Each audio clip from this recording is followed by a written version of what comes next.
Buenas, mi nombre es Fernando Romero Arbizu, estudio en la Universidad Estatal de Sonora.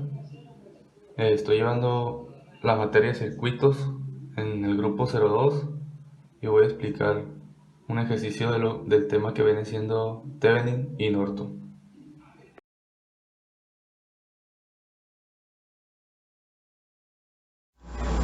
Analizando el circuito, pues noto que tenemos tres nodos y los nombro B1, B2 y B3.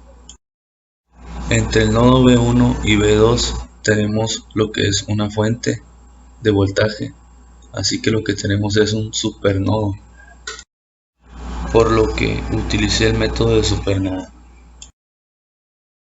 Nombré el supernodo como Bx y coloqué corrientes en las resistencias.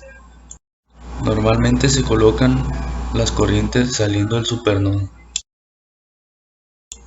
Entonces aplicamos la ley de corriente de Kirchhoff en el supernodo. Eliminé fracciones multiplicando por el mínimo común divisor, que es 6. Sumamos términos y nos da una ecuación de dos incógnitas. Después apliqué la ley de Kirchhoff de corrientes en el nodo B3. Eliminamos fracciones multiplicando y sumamos los términos semejantes. Y nos queda otra ecuación 2 por 2. Despejamos la primera ecuación, despejamos Bx, la sustituimos en la ecuación 2 y obtenemos el valor del nodo B3, el voltaje del nodo B3, que es igual a 2 voltios. Ya teniendo el valor del nodo B3, podemos sacar el valor del voltaje del nodo Bx. Sustituimos y nos da un valor de menos 2 voltios. Analizando el circuito, vemos que el voltaje de Thevenin está en paralelo con la resistencia de 6 ohms. Por lo tanto, el valor que nos dé en la resistencia de 6 ohms va a ser igual al voltaje de Thevenin. Sacamos la intensidad de la resistencia 6 para sacar el voltaje de la resistencia 6. La intensidad de la resistencia 6 nos dice que es el voltaje del nodo Bx sobre 6, que nos da un valor de menos 0.33 amperios. Sacamos el valor del voltaje de la resistencia 6 multiplicando por 0.33 la resistencia y nos da un valor de 2 voltios, que esto es igual al voltaje de Thevenin del circuito.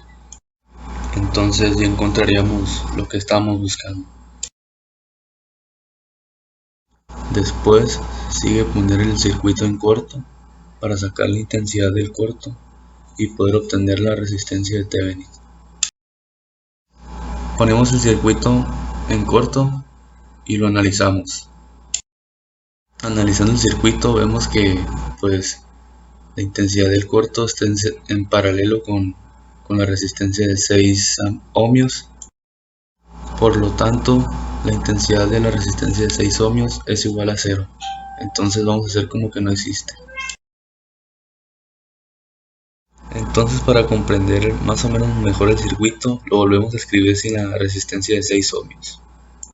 Aquí utilicé el método de nodos para resolver este circuito y encontrar la intensidad del corto. Entonces aplicamos la ley de Kirchhoff de corriente en el nodo B3. Vemos que nos queda una sola incógnita, así que aplicamos todos los procedimientos. Eliminamos fracciones multiplicando. Despejamos B3 y nos da un resultado menos 3 voltios.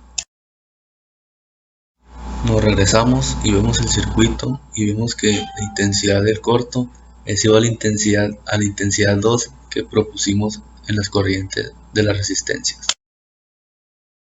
Entonces decimos que la intensidad 2 es igual a la intensidad del corto. Analizando el circuito por medio de nodos, vemos que la intensidad 2 es igual a menos B3 sobre 6. Tenemos el valor de B3, así que sustituimos en la ecuación y nos da un valor de 0.5 amperios. Bueno, ya podemos sacar también la intensidad 3, pero esta nomás la saqué para aplicar una ley de Kirchhoff de voltaje en el circuito y ver si estaba correctamente. Entonces ya tenemos el voltaje de Thevenin y la intensidad del corto del circuito, por lo que podemos sacar la resistencia de Thevenin. La resistencia de Thevenin es igual al voltaje de Thevenin entre la intensidad del corto. Entonces sustituimos los valores y nos da como equivalente una resistencia de 4 ohmios. Entonces estos son los resultados y pues así quedaría resuelto el circuito.